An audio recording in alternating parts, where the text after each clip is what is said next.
बिस्मिल्लाहिर्रहमानिर्रहीम। अस्सलाम वालेकुम गाइस, कैसे हैं आप सब? उम्मीद है ठीक ठाक होंगे। जनाब, आज की वीडियो जो है विजिट वीज़ा के हवाले से है कि सऊदी अरेबिया के अंदर कितनी किस्म के विजिट वीज़ा हैं और आपका जो वीज़ा है वो कौन सी कैटेगरी का है जो आपके काम आ सकता है या आप उसको हासिल कर सकते हैं। तो हम जनाब आपको लिए चलते हैं स्टूडियो की जानिब। इस वीडियो के अंदर पूरी डिटेल के साथ आप लोगों को बताएंगे, तो आप लोगों को पूरी वीडियो देखनी पड़ेगी और इंशाअल्लाह अज़ीज़ जब तक आप ये वीडियो देखेंगे तब तक आपको पूरी फुल समझ आ जाएगी। ठीक है जी, तो डिटेल के साथ इस वीडियो को जनाब आप लोगों ने देखना है। उसके बाद कमेंट्स बॉक्स में अपनी राय का इजहार ज़रूर करना है और चैनल को जिन दोस्तों ने अभी तक फॉलो नहीं किया, सब्सक्राइब नहीं किया, तो लाजमी कर लीजिएगा। चलें चलते हैं। बिस्मिल्लाहिर्रहमानिर्रहीम। अस्सलाम वालेकुम। सऊदी इन्फो यूट्यूब चैनल में आपको खुशामदीद कहते हैं। आज हम बात करेंगे सऊदी अरेबिया के जो मशहूर व मारूफ विज़िट वीज़ाज़ हैं वो कौन कौन से हैं और इनका मकसद क्या है, और इसी तरह कौन सा वीज़ा आपके काम आ सकता है। आप वीज़ा निकालना चाहते हैं तो आपके पास बेहतरीन ऑप्शन क्या है। ये 7-6 किस्म के वीज़े कौन कौन से हैं। सबसे पहले हम बात करेंगे family visit visa, personal visit visa, tourist visa, उसके बाद है बिज़नेस विज़िट वीज़ा, उसके बाद है ट्रांजिट वीज़ा और उसके बाद है उम्रा वीज़ा। ये 6 किस्म के वीज़ों की हम बात करने जा रहे हैं। सबसे पहले हम बात करेंगे फैमिली विज़िट वीज़ा की। अगर आप सऊदी अरेबिया में हैं, आप इकामा होल्डर हैं, आप जॉब करते हैं, आप सऊदी अरेबिया में लीगल हैं, आपका इकामा वैलिड है, तो ऐसी सूरत में आप अपनी फैमिली को फैमिली विज़िट वीज़ा पे बुला सकते हैं। ये फैमिली विज़िट वीज़ा सिर्फ उनको अलाउ होता है जिनको सऊदी अरेबिया से कोई स्पॉन्सर करने वाला बंदा हो, और वो भी ब्लड रिलेशन। यानी आप इकामा होल्डर हैं तो आप अपने बीवी बच्चे, माँ बाप, सास ससुर, बहन भाई इनको बुलवा सकते हैं। और इसी तरह बाकी रिलेशन भी होते हैं जिसमें आप बुलवा सकते हैं, लेकिन आजकल थोड़ी सी सख्ती है, इस वजह से बाकी लोगों के वीज़े नहीं निकल पा रहे हैं। तो फैमिली विज़िट वीज़ा सिर्फ और सिर्फ उनको अलाउ है जो इकामा होल्डर है और अपनी फैमिली को बुलवाना चाहते हैं। आ जाते हैं दूसरे विज़िट वीज़ा की तरफ, वो है पर्सनल विज़िट वीज़ा या ज़ियारा शख्सिया। ये एक ऐसा विज़िट वीज़ा था जिसने तकरीबन आज से 2-2.5 साल पहले एक हल्ला गुला मचा दिया था, और इस वीज़ा पर बेहिसाब लोगों ने, लातादाद लोगों ने सफ़र किया सऊदी अरेबिया में, और बग़ैर किसी रेफरेंस के, बग़ैर किसी कोई ख़ास रिक्वायरमेंट के, बग़ैर किसी सख्ती के, बग़ैर किसी किस्म की ट्रांजैक्शन, आपकी स्टेटमेंट, आपके ट्रैवलिंग हिस्ट्री कुछ भी ना हो, ये वीज़ा मिल जाता था। और ये वीज़ा नाकाम भी फिर इसी वजह से हुआ क्योंकि जब इतना खुलेआम वीज़ा दिया गया तो उसके बाद जो भी नथू पत्तू ऐरा गैरा जो भी था उसने वीज़ा ले लिया और सऊदी अरेबिया में पहुंच गया। सब नथू पत्तू नहीं थे, नथू पत्तू वो थे जो ओवर स्टे हुई है सऊदी अरेबिया में, जो अपने मुल्क वापस नहीं गया, वीज़ा एक्सपायर कर बैठे। तो वीज़ा उन्होंने एक्सपायर कर दिया और सऊदी अरेबिया में जॉब करने लगे, काम पे लग जाए। उसके बाद सऊदी अरेबिया को पता चला कि ये तो काम गलत हुआ है हमसे, हमने तो ऐसे ज़्यादा वीज़े दे दिए हैं और ये लोग वापस ही नहीं जा रहे हैं। तो इस वजह से सऊदी अरेबिया ने इस वीज़ा को बंद कर दिया, और ये वीज़ा बंद हुए भी तकरीबन 1 साल हो चुका है। लेकिन आज की डेट में भी सोशल मीडिया पर बहुत ज़्यादा इश्तहारात चल रहे हैं। लोग ये कह रहे हैं, दावा कर रहे हैं कि हम ये वीज़ा देंगे, मल्टीपल देंगे, 1 साल का देंगे, लेकिन ये सब गलत है। कोई भी बंदा आपको ये वीज़ा लीगल तरीके से, लीगल वीज़ा आपको नहीं दे सकता।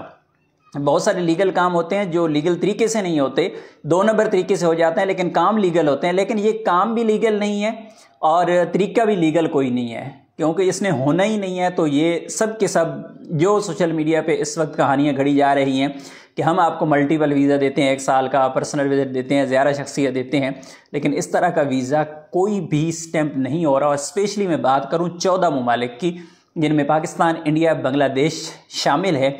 आप लोगों को अगर कोई बंदा ये कह रहा है कि वो ज़ियारा शख्सियत आपको दे रहा है, मल्टीपल दे रहा है, तो वो झूठ बोल रहा है। इस वक्त ये वीज़ा बिल्कुल अलाउ नहीं है। वीज़ा निकल आता है सऊदी अरेबिया से, लेकिन ये स्टैंप नहीं होगा, क्योंकि आपके मुल्क के अंदर जो एम्बेसी है वो अलाउ ही नहीं करती आपको कि ये वीज़ा किसी के लिए स्टैंप किया जाए। क्यों? कि ये बदनाम ज़माना वीज़ा है, इसको बदनाम कर दिया गया है लोगों की तरफ से गलत इस्तेमाल करके। आते हैं नेक्स्ट वीज़ा की तरफ। नेक्स्ट है टूरिस्ट वीज़ा। टूरिस्ट वीज़ा भी बहुत ही अहम है क्योंकि ये ई वीज़ा है। और मैं बात करूं कि जब पर्सनल विज़िट वीज़ा ज़ियारा शख्सिया लोगों को दिया जा रहा था, टूरिस्ट वीज़ा उस वक्त भी नहीं मिलता था। टूरिस्ट वीज़ा पाकिस्तान को डायरेक्टली अलाउ है ही नहीं, पाकिस्तान को ये वीज़ा नहीं मिलता है सऊदी अरेबिया का। इसका तरीका ये होता है कि गल्फ़ के अंदर, for example UAE, Bahrain, Qatar, किसी मुल्क के अंदर आपका कोई बंदा है, आपका ब्लड रिलेशन है, तो वो अगर आपको स्पॉन्सर करता है तो उसकी आईडी के बेस पे पाकिस्तान का वीज़ा ये निकाला जाता था पाकिस्तानियों के लिए। लेकिन वो भी एक लंबा चौड़ा प्रोसेस था, उसके पीछे कोई नहीं जाता था, काफ़ी मुश्किल प्रोसेस था उस वक्त था। लेकिन अब ये वीज़ा नहीं मिलेगा आपको। 2 वीज़े मैंने आपको बता दिए हैं कि ये आपको अभी नहीं मिलेंगे। एक ज़ियारत शख्सिया यानी पर्सनल विजिट, और दूसरा बात मैंने कर दी है टूरिस्ट वीज़े की। 2 हो गए। अभी आ जाते हैं बिजनेस वीज़ा पे। बिजनेस वीज़ा नाम से ही पता चल रहा है कि ये इसका मकसद ही बिजनेस है, और जब ये वीज़ा किसी ने लगवाना होता है तो उसके लिए जो रिक्वायरमेंट है बहुत ज़्यादा सख्त होती है। सबसे पहले तो आप अपना बिजनेस शो करवाएं, आपका पाकिस्तान में, इंडिया में, बांग्लादेश में आपका बिजनेस क्या है, पहले आप वो शो करवाएंगे। उसके बाद आपकी जो बैंक स्टेटमेंट है वो शो करवाना पड़ती है कि हर महीने आपकी जो बैंक अकाउंट में उसमें कितनी पेमेंट आती है, कितनी जा रही है, आपके पास मौजूदा बैलेंस कितना है। और इसी तरह आपकी ट्रैवल हिस्ट्री देखी जाती है कि आप कितने ममालिक का पहले सफ़र कर चुके हैं, आपका आना जाना किन ममालिक तक है। तो ये वाला बिजनेस वीज़ा सिर्फ उन लोगों के लिए था, है नहीं, क्योंकि इस वक्त पाकिस्तान से ये वीज़ा भी स्टैंप नहीं हो रहा है। अगर हो रहा है तो कोई लीगल तरीके का काम इलीगल तरीके से कर रहा है तो वो उसकी मर्जी है, अदरवाइज पाकिस्तान से ये वीज़ा डायरेक्ट आपका स्टैंप नहीं होता, चाहे आपके पास डॉक्यूमेंट में पूरे हो। अच्छा, इसकी डॉक्यूमेंटेशन काफ़ी ज़्यादा होती है। डॉक्यूमेंटेशन में जो वीज़ा आपको देती है कंपनी, यानी सऊदी अरेबिया में भी जो डॉक्यूमेंटेशन होनी है, यानी वीज़ा के साथ आपको डॉक्यूमेंट चाहिए होते हैं, उसमें भी काफ़ी ज़्यादा लेटर्स, खिताबात और बहुत सारे डॉक्यूमेंट चाहिए होते हैं। तो ये काफ़ी ज़्यादा मुश्किल प्रोसेस था, लेकिन इस वक्त तो क्योंकि ये बंद हो चुका है। तो मैंने क्या कहा था कि पर्सनल विजिट बंद है, टूरिस्ट विजिट बंद है और बिजनेस विजिट भी बंद है। ये वीज़े आपको इस वक्त नहीं मिल रहे। अभी आ जाते हैं ट्रांजिट वीज़ा। दुनिया का सबसे आसान तरीन वीज़ा ट्रांजिट वीज़ा। ये इतना अहम वीज़ा है जिसके बारे में बहुत सारे लोग नहीं जानते, और स्पेशली जो अक्सर बैरून मुल्क सफ़र करते हैं। इसका बिल्कुल सिंपल तरीका है, और स्पेशली ये मुसलमानों के लिए एक तोहफे से कम नहीं है। अगर आप दुबई जा रहे हैं, आप कतर जा रहे हैं, आप दुनिया के किसी भी मुल्क जा रहे हैं, पाकिस्तान, इंडिया से, बांग्लादेश से, किसी भी मुल्क से, आपने करना क्या है कि आपने टिकट लेनी है सऊदी एयरलाइन की। बस ये शर्त है इस वीज़ा की, बाकी कोई शर्त नहीं है। आपने टिकट लेनी है सऊदी एयरलाइन की। जब आप सऊदी एयरलाइन की टिकट लेंगे, टिकट के साथ भी आपको वीज़ा मिल जाएगा, यानी किसी किस्म का कोई झंझट नहीं है, किसी किस्म का कोई टेंशन नहीं है। आपने टिकट लेनी है Pakistan to Saudi Arabia, Saudi Arabia to UAE. बस दरमियान में आपने गैप रख लेना है कि सऊदी अरेबिया से आगे जो आपकी फ़्लाइट है वो 96 घंटे बाद हो या 48 घंटे बाद होनी चाहिए। आपको मिलता है ट्रांजिट वीज़ा। जद्दा की फ़्लाइट लें, जाएं उम्रा करें, मदीना की फ़्लाइट लें, जाएं ज़ियारत करें, और वहाँ से अपनी मंजिल को रवाना हो जाए। सबसे ज़्यादा आसान तरीन वीज़ा ट्रांजिट वीज़ा है, जो हर किसी को मिल जाता है। वो दुनिया में कहीं भी जा रहा है और कहीं से भी आ रहा है। शर्त सिर्फ एक है कि आपके पास सऊदी एयरलाइन की टिकट होनी चाहिए। उसके बाद आ जाते हैं उम्रा वीज़ा। उम्रा वीज़ा तो वैसे तो नाम से ही पता है कि यार ये सिर्फ उम्रा के लिए है, लेकिन इस वीज़ा को बतौर विज़िट वीज़ा बहुत ज़्यादा लोग इस्तेमाल करते रहे हैं। और ये विज़िट वीज़ा जितना आसान है, शायद दूसरे वीज़े कोई भी इतना आसान नहीं है। लेकिन मैंने आपको बताया कि जब वीज़े बंद हो गए हैं, बहुत सारे वीज़ों का मैंने यहाँ पे जिक्र कर दिया, तो उम्रा वीज़ा भी बहुत ज़्यादा मुतासिर हुआ है।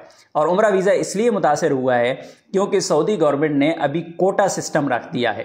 कोटा सिस्टम यानी पाकिस्तान के अंदर जो रजिस्टर्ड ट्रैवल एजेंट बैठे हुए हैं, जिनके पास ये अथॉरिटी है कि वो उम्रा वीज़ा सऊदी अरेबिया से इशू करवा सकते हैं, उनको कोटा लगा दिया गया है कि आप अगर पहले 100 वीज़े डेली के लगाते थे तो आपके 100 लोग, कोई पाकिस्तान में घूम रहा होता था, कोई सऊदीया में घूम रहा होता था। अब ऐसा नहीं होगा।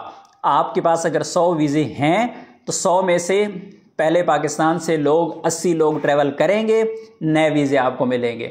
इसी तरह 80 सऊदी अरेबिया पहुंचेंगे, उनमें से 60 वापस आएंगे, तो फिर 100 वीज़े, यानी एक कोटा सिस्टम लगाया गया है। मैंने आपको मिसाल दी है, तो कोटा सिस्टम लगा दिया गया है। अभी एजेंट्स को भी वीज़े नहीं मिल रहे, जिसे लोग 3 महीना के विजिट वीज़ा का नाम देते थे, यानी वो असल में उम्रा वीज़ा का था। अभी वो वीज़ा आसानी से नहीं मिल रहा है, बल्कि ना होने के बराबर है। और वजह उसकी यही है कि अभी सऊदी गवर्नमेंट ने इस पर मज़ीद सख्ती कर दी है। उन्होंने यही कहा है कि उम्रा वीज़ा को उम्रा के लिए इस्तेमाल करें, ना कि किसी और मकसद के लिए इस्तेमाल करें।